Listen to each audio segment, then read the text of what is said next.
Scouser. So we did the Premier League show where we kind of like previewed. We're going in alphabetical order, so we did the first 5 teams. So first thing that I want to talk about is that because the one we did, and then we released the same video team by team, so that if you didn't care about what we thought about Bournemouth and just on Brentford, you could just watch that. So our Villa video kind of grew some legs and went all over the place. And the odd thing is, we were probably the nicest on Villa, mainly due to Gerard. We talk about like Steven Gerrard a lot in terms of what he'll be able to do and stuff like that. And we got some likes, but then we got a typical kind of like a hate thing. And I'm gonna come to you on this because I'm more like the Turkish Scouser. You are the true American Scouser. There was a lot of hate about getting soccer information that's American based, which we'll talk more, but I want to kind of like get your initial reaction to that, and then I want to kind of like go into it a bit deeper. So what is your initial reaction as an American? I'm just going to be the foreigner on this podcast, which I get offended as well, obviously, because we are here and we're doing it from here. It's not like I can travel back to Turkey and do the show from Turkey. It's quite a commute to go back and forth. But what is your like initial reaction as an American when you see that, when the information you give is deemed not credible only because of your passport? Well, I mean, when it's deemed uncredible based on my origin, I would basically give them the double birds and kind of laugh at them. If they deem it non-credible purely because they think I'm full of shit, I'd probably give it a like and a subscribe. So the truth be told, I don't mind the hate. I've been a avid follower of sports radio, sports media. I'm on Twitter. You don't get to make opinions and have people always agree. So that to me really doesn't bother me at all. What does bother me is the fact that, they constantly try to just slam the American thing into it. And for me, that is really something that just gets more and more irritating.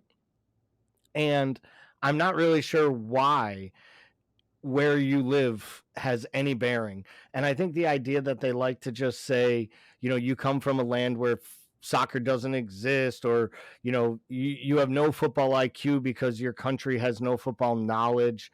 I mean, that doesn't really bode well or make sense to me either. I mean, obviously, yeah. I mean, when the comments come in, and when we do this here on Facebook, on YouTube, or whatever, you're gonna have to get used to the hate. Not everybody's gonna love you. Actually, the haters are usually louder than the people who like you. It's just kind of like part of the ordeal. It is what it is. You kind of get used to it after a while. You gotta kind of grow some thick skin and ignore that stuff.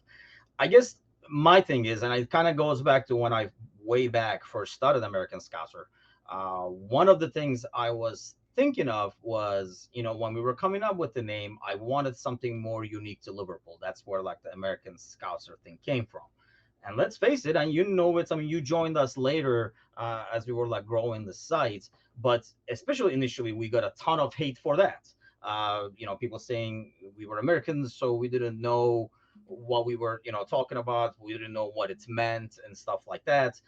And then, of course, Kostas comes in second day. He's Greek Scouser, and everybody's cool with that. So I think that kind of like over time established, and now it's become. I think when you put the American name on there, because I think Americans overall. So I'm going to play the devil's advocate over here, and you tell me what you think. I think Americans overall have been kind of like, not, I don't, dissing is probably not the right word, but kind of like looking down on soccer, talking down soccer for so long.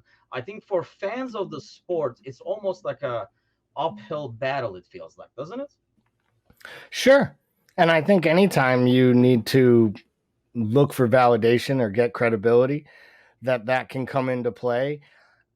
I don't think that you do that to a bunch of guys who are obviously care enough to put together a program and try to edit it and clip it and put it out there. We're not the haters. We're giving up our free time to talk about football and, in some ways talk about, Aston Villa. giving time and energy to that. So for me, I don't really know why they would be so frustrated, but I do love the fact that it garnished, 8 or 9 comments, some in disdain, and then there were some Villa fans getting on the folks for that mentality and almost saying, like, give these guys a break. Who cares what team they support? If they're talking about Villa, it's good for Villa.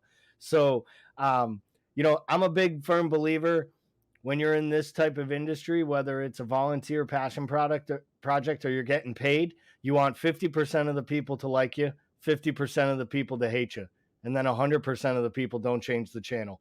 So welcome back, Villa fans. Come back, check us out. And even if you don't, whatever you did to make that video hit 750 views in less than a week, we appreciate you, and keep it up.